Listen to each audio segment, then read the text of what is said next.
নমস্কার, নিউজ 18 বাংলার ডিজিটাল পেজে আপনাদেরকে স্বাগত। আপনাদের সঙ্গে রয়েছি আমি আবির। গোটা রাজ্যের মানুষজনই অপেক্ষা করে রয়েছেন যে সোমবার দিনকে ঠিক কি হতে চলেছে। 5 বছর আগে আমরা জানি যে আজকের দিনেই 2রা মে বিধানসভা নির্বাচনের ফল প্রকাশ হয় এবং এবারে নির্বাচনের ফল প্রকাশ হতে চলেছে হচ্ছে 4ঠা মে। তো এই যে গোটা নির্বাচন প্রক্রিয়াতে ইলেকশন কমিশন কি ধরনের পদক্ষেপ গ্রহণ করলেন এবং শান্তিপূর্ণ রক্তপাতহীন নির্বাচন করিয়ে কমিশনের তরফ থেকে দেখিয়ে দেওয়া হয়েছে, এ নিয়ে কোনো ধরনের কোনো সন্দেহ নেই।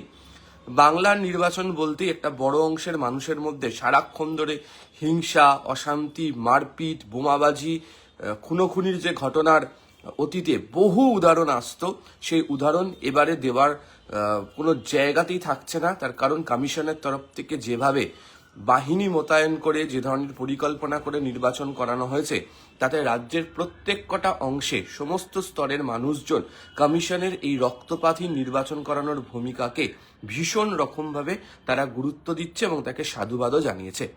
যে এখন সমস্ত মানুষের যে আগ্রহের জায়গা সেটা হচ্ছে যে নির্বাচনী ফলাফল। ভোট হয়ে গিয়েছে, মানুষজন কাকে পছন্দ করেছেন কাকে পছন্দ করেননি সেটা একেবারেই ব্যক্তিগতভাবে তাদের সিদ্ধান্ত এবং তাদের সেই সিদ্ধান্ত তারা ইভিএম এ জানিয়েও দিয়েছেন। এখন 4ঠা মে, এখন যখন আপনাদের সঙ্গে বসে কথা বলছি 9টা 50 বাজে, 4ঠা মে, এই সময় হয়তো ফার্স্ট হাফের একটা ট্রেন্ড সামনে আসতে শুরু করবে যে কোন দিকে হাওয়া বইছে, ফলে সেটা তো অবশ্যই নজরে থাকার মতো।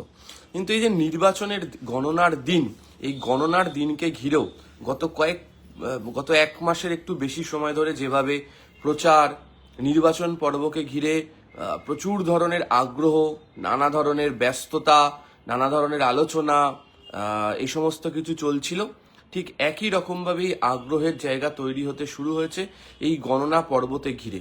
এবং 2 প্রধান প্রতিদ্বন্দ্বী তৃণমূল কংগ্রেস বিজেপি উভয়ের তরফ থেকেই চূড়ান্ত সতর্কতা অবলম্বন করে এই গণনা পর্বকে ঘিরে তারা তাদের প্ল্যানিং বা পরিকল্পনা সাজাতে নেমে পড়েছে।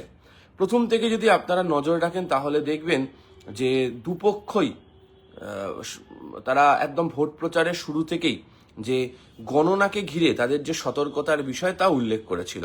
বিজেপি শিবিরের তরফ থেকে 2021-এর রেফারেন্স টানা হয়েছিল, যারা গণনা কেন্দ্রে ছিলেন তারা যাতে বা যথাযথ ভূমিকা পালন করেন, গণনা টেবিল ছেড়ে যেন সহজে বেরিয়ে না আসেন, কাউন্টিং এর শেষ মুহূর্ত পর্যন্ত যাতে তারা অপেক্ষা করেন, এই প্রসঙ্গের কথা বারবার ধরে তারা মনে করিয়ে দিয়েছেন। এবং এই মনে করানোর জন্যই তাদের তরফ থেকে আমরা দেখেছি যে কর্মশালার আয়োজন করা হয়েছে। গতকালকেও উত্তরবঙ্গে হয়েছে, দক্ষিণবঙ্গে হয়েছে, আজকেও সেই ধরনের কর্মশালা চলবে।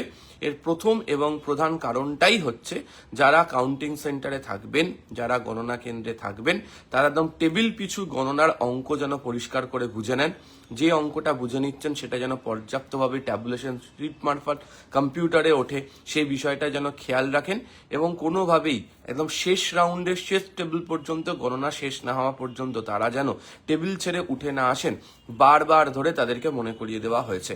এবং বিজেপি শিবিরের অনেকের বক্তব্য যে 2021-এ নাকি এই ধরনের কিছু খেয়াল রাখার ক্ষেত্রে তাদের কোথাও একটা অংশ কমতি ছিল, যে কারণে নাকি তাদের বক্তব্য অনুযায়ী বেশ কিছু আসনের ফলাফল অন্যরকম হয়েছে। ফলে এবারে নির্বাচনকে ঘিরে তারা যথেষ্ট সতর্কতামূলক ব্যবস্থা গ্রহণ করে এগোচ্ছে।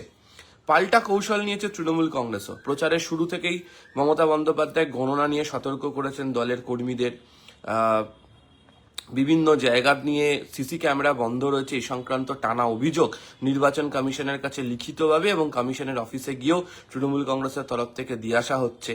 আজকেও কিছুক্ষণ আগে বারাসাত নিয়ে একটা অভিযোগ তাদের তরফ থেকে কমিশনের কাছে দেওয়া হয়েছে।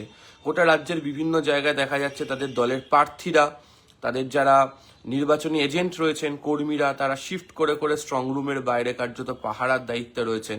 এমনকি শাখাওয়াত মেমোরিয়াল ভবানীপুর এবারে নির্বাচনের অন্যতম ভর কেন্দ্র, হটস্পট, সেখানে মমতা বন্দ্যোপাধ্যায়, শুভেন্দু অধিকারী উভয়ই তারা গিয়ে পরিদর্শন করে এসছেন, তারা দেখেছেন গোটা প্রক্রিয়াটি। এরই মধ্যে আজকে বিকেলবেলা 4টের সময় মমতা বন্দ্যোপাধ্যায় এবং অভিষেক বন্দ্যোপাধ্যায় ভার্চুয়াল বৈঠকের ডাক দিয়েছেন। তারা দলের সদস্যদের সঙ্গে নিয়ে কথা বলবেন।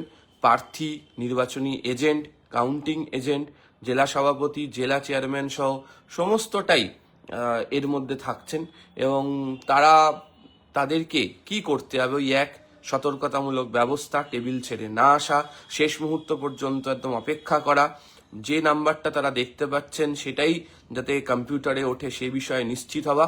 এবং আগের দিনও মমতা বন্দ্যোপাধ্যায় উল্লেখ করেছেন যে তিনি যতক্ষণ না পর্যন্ত সাংবাদিক সম্মেলন করছেন ততক্ষণ পর্যন্ত কোনো ব্যক্তি, কাউন্টিং এজেন্ট তারা যেন সেন্টার ছেড়ে বেরিয়ে না আসেন।